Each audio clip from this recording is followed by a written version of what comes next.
आज हम अपने राष्ट्रगीत पर बहस कर रहे हैं, लेकिन हमारा राष्ट्रगान भी एक कविता का एक अंश ही है, एक लंबी कविता का एक अंश है। और इन दोनों राष्ट्रगीत और राष्ट्रगान के अंश को चुनने में सबसे बड़ी भूमिका गुरुदेव रविंद्रनाथ टैगोर की थी।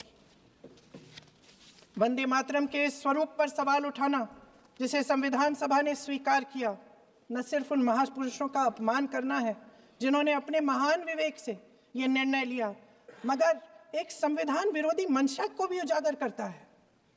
क्या सत्ता पक्ष के हमारे साथी इतने अहंकारी हो गए हैं कि अपने आप को महात्मा गांधी जी से, रविंद्रनाथ टैगोर जी से, राजेंद्र प्रसाद जी से, बाबा साहब अम्बेडकर जी से, मौलाना आजाद जी से, सरदार पटेल जी से, सुभाष चंद्र बोस जी से बड़ा समझने लग गए हैं?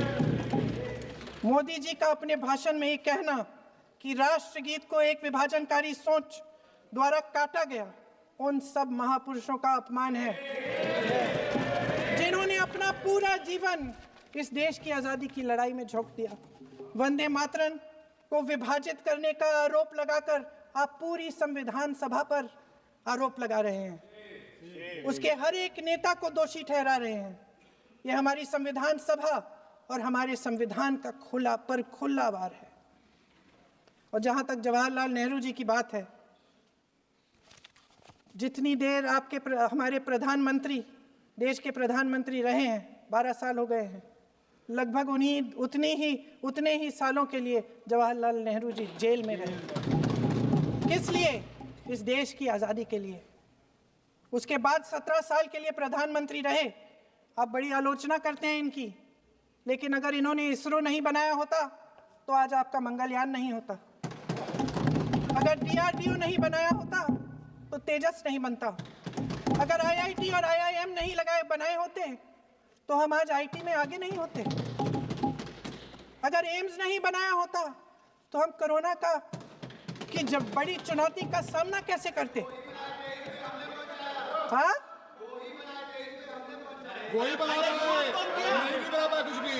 इसका मतलब है इस मुद्दे का जवाब नहीं है आपके पास। अगर इन्होंने BHEL, गेल, सेल, भाखड़ा नंगल ये सब नहीं बनाया होता जो आप सब बेच रहे हैं,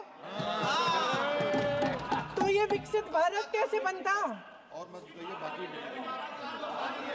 पंडित जवाहरलाल नेहरू इस देश के लिए जिए। सुन लीजिए, बाकी भी बेच देंगे। पंडित जवाहरलाल नेहरू इस देश के लिए जिए और देश की सेवा करते करते उन्होंने दम तोड़ा।